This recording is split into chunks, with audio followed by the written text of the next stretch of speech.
여러분, 우리가 이 땅에 존재하는 이유가 무엇일까요? 여러분, 우리가 왜 이 땅에 살아가는 걸까요? 우리가 왜 삽니까? 우리가 왜 존재합니까? 여기서 성경 말씀 한 구절을 우리 함께 보겠습니다. 요한복음 15장 16절 말씀입니다. 요한복음 15장 16절, 우리 자막에 나오는 말씀 다 같이 함께 읽겠습니다. 시작. 너희가 나를 택한 것이 아니요 내가 너희를 택하여 세웠나니 이는 너희로 가서 열매를 맺게 하고 또 너희 열매가 항상 있게 하여 내 이름으로 아버지께 무엇을 구하든지 다 받게 하려 함이라. 아멘. 여러분, 우리가 이 땅에 존재하는 이유는 많은 열매를 맺게 하기 위해서입니다. 열매를 맺는다는 게 무엇일까요? 이 땅에 자녀손들을 남기는 것도 열매를 맺는 거고요. 이 세상에 무엇인가를 남기는 거, 이거 열매를 맺는 거고요. 내가 이 세상에 어떤 영향력을 끼쳐서 그 영향력의 결실들이 나타나는 거, 이거 열매를 맺는 겁니다. 그렇다면 여러분, 우리가 어떻게 해야 삶의 열매를 맺고 세상에 무엇을 남길 수 있을까요? 어떻게 해야 그런 열매를 맺고 남길 수 있을까? 오늘 본문의 예수님 말씀을 다시 한번 봅니다. 요한복음 12장 24절 말씀. 자, 다 같이 오늘 말씀 본문 다 같이 다시 읽겠습니다. 시작. 내가 진실로 진실로 너희에게 이르노니 한 알의 밀이 땅에 떨어져 죽지 아니하면 한 알 그대로 있고 죽으면 많은 열매를 맺느니라. 아멘. 오늘 말씀에서 이게 예수님이 하신 말씀인데요, 이 말씀은 한 알의 밀알이 죽는 그 죽음은 예수님께서 십자가에 매달려 죽을 것을 예고하시는 거예요. 그 말씀하시는 거죠. 그래서 이 한 알의 밀알에 죽는, 밀알이 땅에 떨어져 죽는 그 자신의 죽음으로 인하여서, 이 한 사람의 죽음으로 인하여서 온 인류가 구원받고 생명을 얻을 것이다 라는 말씀을 예수님은 이렇게 빗대서 말씀하신 겁니다. 그렇다면 이 밀알의 죽음이란 무엇일까요? 그냥 예수님 말씀하신 죄에 대해서 죽는 것을 말하는 거냐? 아니죠. 여기서 예수님 말씀하신 밀알의 죽음은 결국 열매를 맺기 위한 죽음이라는 거예요. 더 풍성한 생명을 남기기 위한 죽음이라는 겁니다. 여러분, 하나님은 우리가 이 땅에 살면서 많은 열매를 맺기를 원하시는데, 많은 열매를 맺는 비결이 무엇인지 아세요? 한 알의 밀알이 열매 맺는 길은 죽는 길이에요. 그 한 알의 밀알이 그냥 이렇게 한 알 그대로 밀알 한 톨로 있어가지고 여기에 막 굴러다니고 이렇게 막 떠다니고 물 위에 떠다니고 그래가지고 이게 열매 맺는 게 아니에요. 이게 땅속에 심어져서 이게 깨지고 이게 썩고 부패하고 죽어야 거기서 싹이 나서 그것이 자라서 거기서 30배, 60배, 100배로 열매를 맺는다는 거예요. 네? 결국 죽어야 열매를 맺는다는 거죠. 밀알이 땅속에 파묻혀서 자신의 아름다운 모습 있던 이 외형적인 모습을 다 잃어버리고 자신을 감싸고 있던 이 껍데기를 다 잃어버려야, 그래야 열매가 맺혀서 수십 배, 수백 배가 맺힌다는 거예요. 제가 어느 날인가 새벽부터 밤까지 그날 굉장히 많이 분주했어요. 새벽부터 밤까지 신방하고 설교 준비하고 교회 행정적인 업무를 보다 보니까 너무 피곤했어요. 이게 밤에 집에 가서 누웠는데 너무 힘들고 피곤한데, 그래서 누워서 속으로 이랬습니다. 하나님, 몸은 이렇게 바쁜데 왜 능률은 나타나지 않을까요? 왜 이렇게 피곤하고 하나님의 능력도 나타나지 않습니까? 내가 이렇게 열심히 하루 종일 이렇게 뛰어다니고 그랬는데 왜 이렇게 몸만 피곤하고 하나님의 역사가 나타나지 않습니까? 그랬더니 제 마음속에서 제 생각을 통한 주님의 음성이죠. 그것은 네가 죽는 척만 했지 죽지 않아서 그렇단다.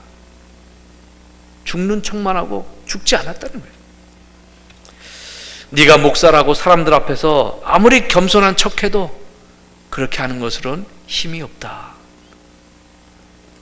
정말 내 자신이 죽지 않고 죽는 척만 하는 것은 아무런 능력도 에너지도 없다는 것을 그때 깨달았습니다. 아, 정말 내가 죽어야 능력이 생기는구나. 여러분, 밖에 나가면 많은 자연의 여러 가지를 보죠. 나무들도 있고 꽃도 있고 그런데 저 위대한 자연이라고 하는 교과서는 우리에게 생명이란 죽음에서 나온다는 것을 말합니다. 죽지 않고 생명이 나온 것은 없다는 거예요. 저 무수한 나무나 꽃과 열매 이런 것들이 다 죽을 때 그것이 나온다는 거죠. 여러분, 많은 그리스도인들은 열매를 원하면서 이런 십자가의 길을 걸어가려고 하지 않습니다. 저도 포함해서 말씀하는 거예요. 우리들은 많은 열매 맺기를 바라면서 내가 희생하고 내가 헌신하는 거, 내가 섬기고 봉사하는 거, 이거 잘 안 하려고 그래요. 갈수록 더 그래요. 그러니까 십자가의 길을 안 걸어요. 근데 예수님 뭐라고 그래요? 하나님의 밀이 땅에 떨어져 죽어야 많은 열매 맺는다. 너희가 십자가의 길을 걸어가야, 그래야 생명을 얻는다. 어느 선교사님이 선교지에서 수년 동안 사역을 했는데 한 명도 전도하지 못했어요. 한 명도 전도하지 못했는데 풍토병에 걸려서 죽어가는 겁니다. 이분이 죽어가면서 그런 얘기를 남겼습니다. 나는 뻘 속에 묻힌 기초로 만족합니다. 자기 열매를 하나도 못 맺혔다는 거예요. 열심히 했는데 그 가시적인 열매가 안 나왔어요.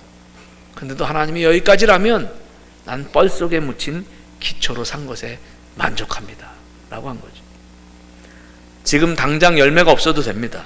꼭 많은 열매를 수확해야만 하는 것은 아닙니다. 많은 사람들이 열매를 맺도록 기초를 놓아주는 자가 되어도 그는 귀중한 인생을 산 사람입니다. 그 다음 사람이 많은 열매를 거두면 돼요. 여러분, 우리 그리스도인의 최고의 리더십은 남을 위해서 자신의 생명까지 내어주는 데 있습니다. 이런 리더십은 세상에서는 찾아볼 수 없어요. 세상의 리더십은 뭐냐면 지배하는 리더십이에요. 군림하는 리더십입니다. 내가 위로 올라가서 내가 막 사람들 부리고 내가 막 명령하고 이런 지배하고 군림하는 리더십이 세상의 리더십입니다. 그거 얻기 위해서 막 하는 거 아닙니까? 하지만 예수님의 리더십은 상대방을 위해서 내가 죽어주는 리더십이에요. 고난주간에 우리가 그걸 생각하는 거예요. 네? 이건 놀라운 리더십입니다. 만약 우리가 상대방을 위해서 죽어주는 리더십을 가진다면 엄청난 일들이 일어날 겁니다. 오늘날 그리스도인들이 정말 그런 리더십을 발휘한다면 세상이 발칵 뒤집힐 거예요. 우리가 죽는다고 하니까 너무 어렵게 생각하는 분들이 많은데요. 네? 죽는 것은 어떻게 생각하면 내 시간을 다른 사람의 유익을 위해서, 불신자의 영혼을 위해서 내가 주고 투자하는 것, 이것이 내가 죽는 것이고, 내가 갖고 있는 물질과 자원을 다른 사람들의 유익을 위해서 사용하는 것, 이것이 내가 죽는 겁니다. 내가 희생하고 헌신하는 거죠. 사도 바울은 바울서신에서 그런 투의 말씀을 여러 가지 했어요. 종종 뭐 그런 말씀을 했는데 그 중에 한두 가지만 좀 읽어볼까요? 골로새서 1장 24절 말씀입니다. 자, 우리 뜻을 생각하면서 천천히 한번 읽어봅시다. 시작. 나는 이제 너희를 위하여 받는 괴로움을 기뻐하고 그리스도의 남은 고난을 그의 몸된 교회를 위하여 내 육체에 채우노라. 아멘.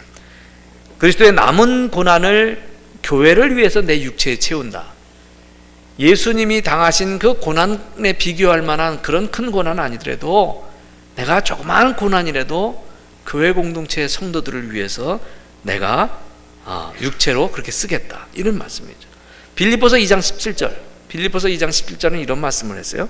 자, 우리 함께 읽읍시다. 시작. 만일 너희 믿음의 제물과 섬김 위에 내가 나를 전제로 드릴지라도 나는 기뻐하고 너희 무리와 함께 기뻐하리니. 아멘. 내가 당신들을 위해서 나를 전제로 드릴지라도, 이런 얘기죠. 여기서 전제는 뭐냐면요, 옛날 구약의 제사 드릴 때 제사의 마지막 순간 제단 위에 피를 뿌리는 거거든요. 남은 그런 제물에 있는 피를 다 그 제단 위에 다 뿌리는 거예요. 결국 무엇을 말하냐면, 내가 당신들을 위해서 내 몸에 마지막 피 한 방울까지 다 쏟아붓는 그런 일이 있더라도 나는 기뻐하고 당신들과 함께 기뻐하겠다. 이게 그 빌립보서 2장 17절 말씀입니다. 내가 복음을 위해서 내 마지막 피 한 방울까지 다 쏟아부을지라도 나는 그것으로 기뻐하겠다라고 하는 거죠.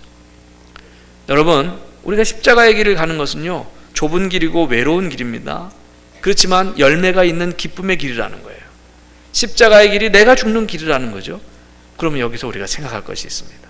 오늘 여러분 기억할 것이 있어요. 여러분, 십자가의 길이 생명의 길입니다. 십자가의 길이 생명의 길이에요. 여러분, 우리가 이 땅에 있으면서 열매 맺는 인생이 성공한 인생입니다. 인생은 곧 끝나요. 저나 여러분의 인생은 곧 끝나요. 근데 열매 없이 인생을 마치고 죽게 되었을 때는 후회할 겁니다. 이 세상의 것은 금방 지나가요. 근데 내가 죽을 때, 내가 이 세상을 떠날 때, 내가 그래도 내가 몸을 움직여서 좀 힘들어서 다른 사람들의 삶을 유익하게 했다라는 생각이 든다면 아마 보람 있는 생으로 이 과거를 회상할 수 있을 겁니다.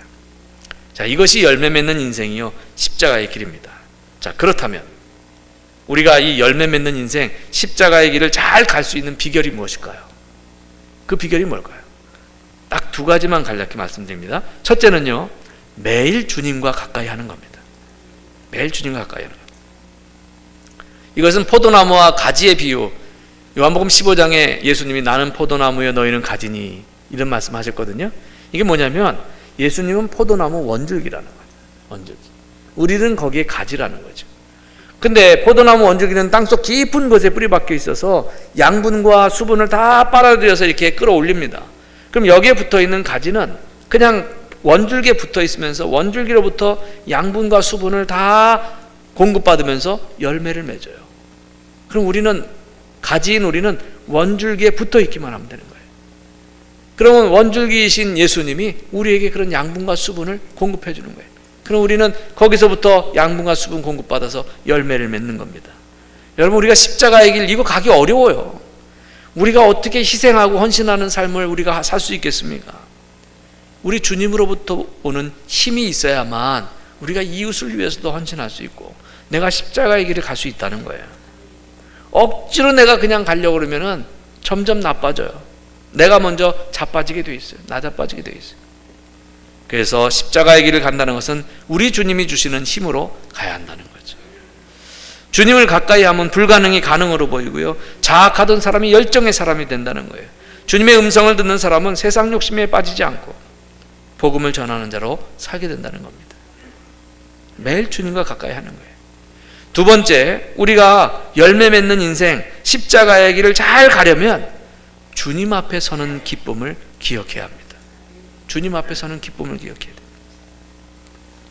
히브리서 12장 2절에 이런 말씀이 있는데, 히브리서 12장 2절 중간 부분부터 한번 읽겠습니다. 자막에 나와 있는 말씀 읽겠습니다. 다 같이 시작. 그는 그 앞에 있는 기쁨을 위하여 십자가를 참으사 부끄러움을 개의치 아니하시더니 하나님 보좌 우편에 앉으셨느니라. 아멘. 예수님은 하나님 앞에 있는 기쁨을 아셨기 때문에 십자가의 길을 가셨습니다. 예수님은 십자가의 길이 아버지 하나님으로부터 영원한 기쁨의 길이라는 것을 아셨어요. 그래서 십자가를 지니실 수 있었어요. 이게 하나님이 기뻐하시는 길이고 내가 하나님 앞에 빨리 갈 수 있는 길이다. 그래서 이 예수님은 십자가의 길의 미래를 아셨기 때문에 그 아픔을 이겨내셨다는 거예요. 우리도 이 땅에서 내가 헌신하고 희생하면서 십자가의 길을 간다면 그 끝이 보람 있는 주님 앞에서의 그런 기쁨이 있다는 것을 믿고 가는 거예요. 그래야 된다는 거죠.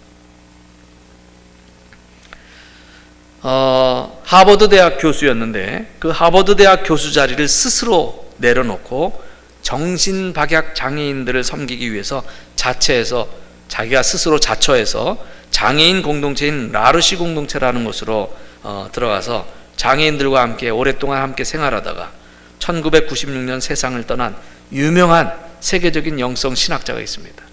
그 이름이 헨리 나우엔이라고 하는 사람이에요. 헨리 나우엔. 이 헨리 나우엔이 쓴 책들이 있어요. 다 얄팍해요. 근데 이 얇은 책들 그냥 30분이면 다 읽을 만한 분량인데 30분 만에 못 읽어요. 그 내용이 깊으니까. 그래서 쭉 읽어 나갔는데 그 중에서 예수 내 인생의 의미라는 책이 있습니다. 예수 내 인생의 의미. 제가 말씀을 준비하면서 제 서고에 꽂혀 있는, 저도 오래간만에 꺼내서 다시 좀 약간 읽었는데, 이 책의 내용은요, 자신의 누님의 아들, 자신의 누나의 아들이죠, 조카죠, 마르코라고 하는 조카에게 편지를 쓰는 형식으로 기록했어요.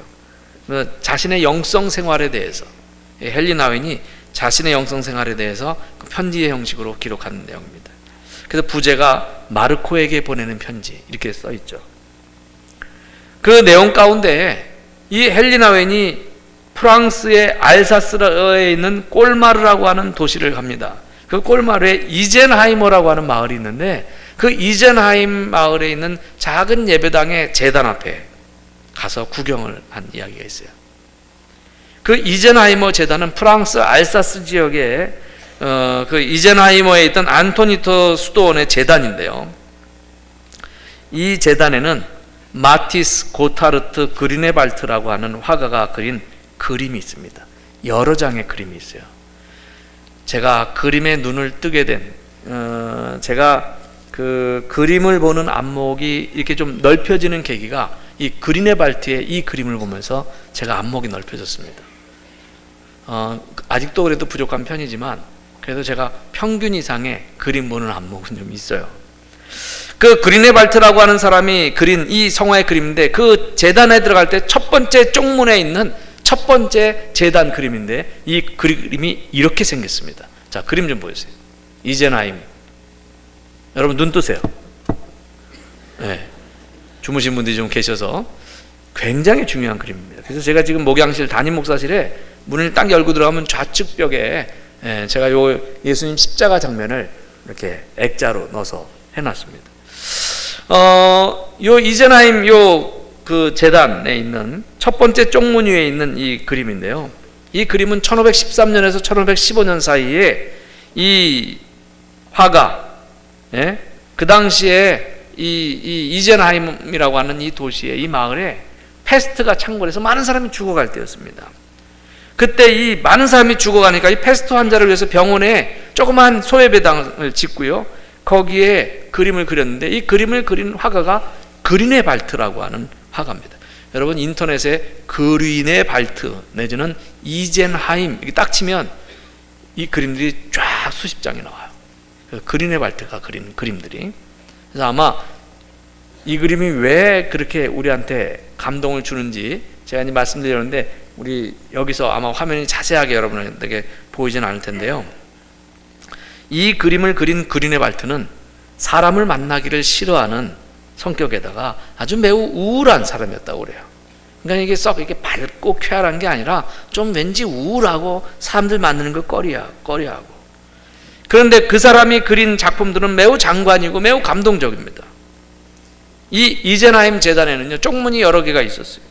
그 쪽문마다 그림이 있는데, 이 첫째 쪽문에 있었던 게 이 예수님 십자가 상의 죽음을 그린 것이고요, 둘째 쪽문에는 수태고지와 예수님의 탄생, 부활, 셋째 쪽문에는 안토니오라는 성인의 유혹을 겪는 그림이 있어요.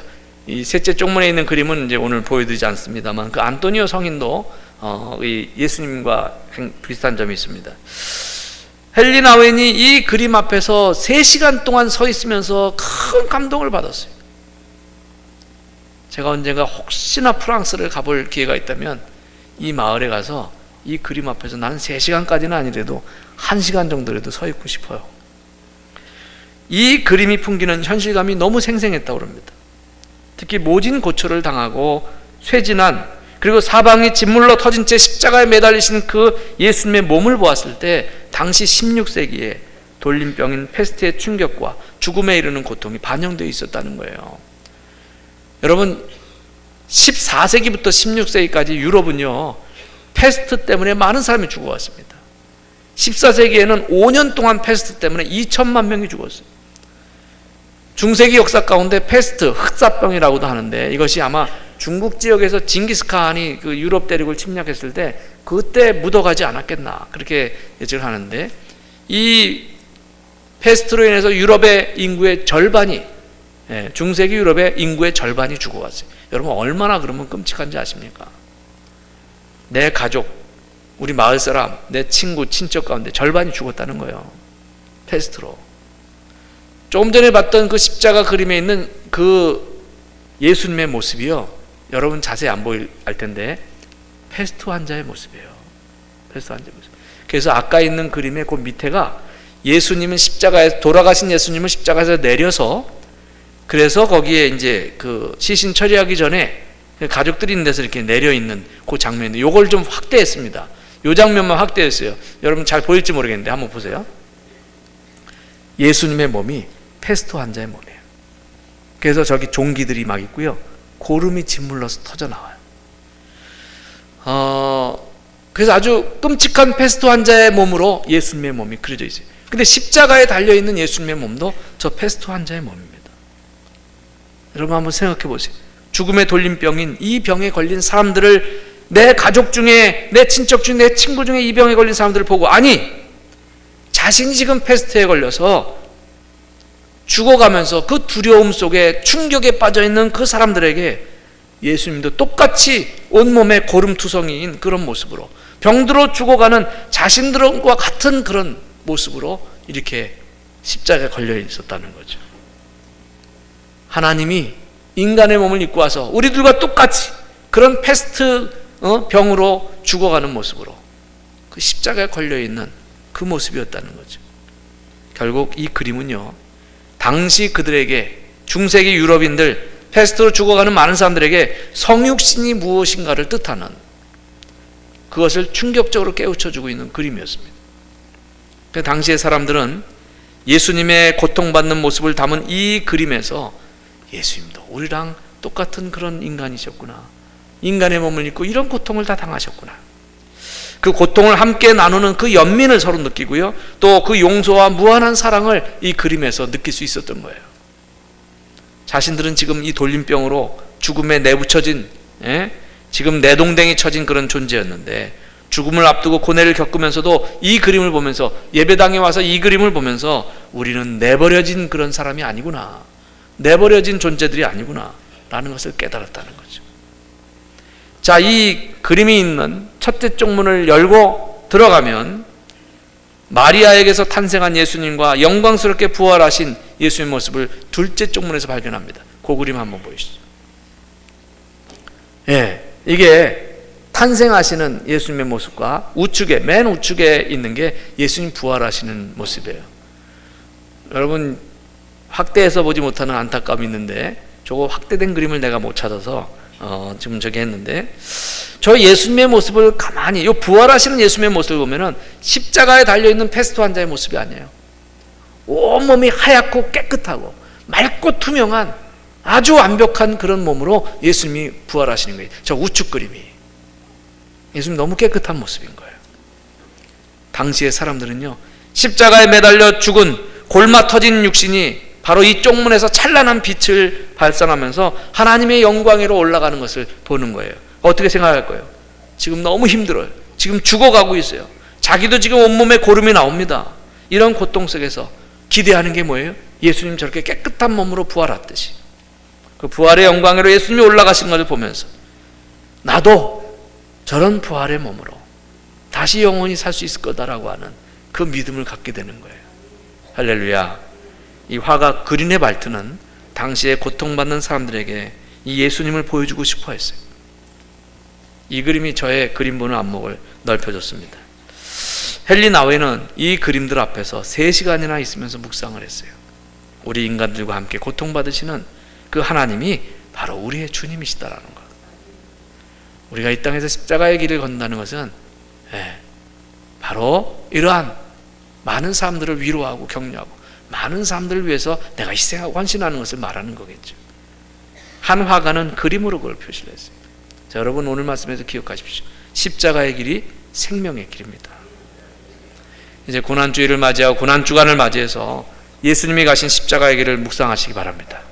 하늘의 밀이 땅에 떨어져서 많은 열매를 맺기 위해서 땅에 떨어져 죽을 수밖에 없었듯이 우리가 주님을 따라 십자가의 길을 가려면 매일 주님과 가까이 하고 그리고 주님 앞에 서는 기쁨을 생각하면서 내가 스스로 매일 죽는 나의 욕심과 욕망을 죽이고 내가 정말 희생과 헌신을 다른 사람의 유익을 위해서 하겠다는 그런 결심이 따라야 된다는 거죠.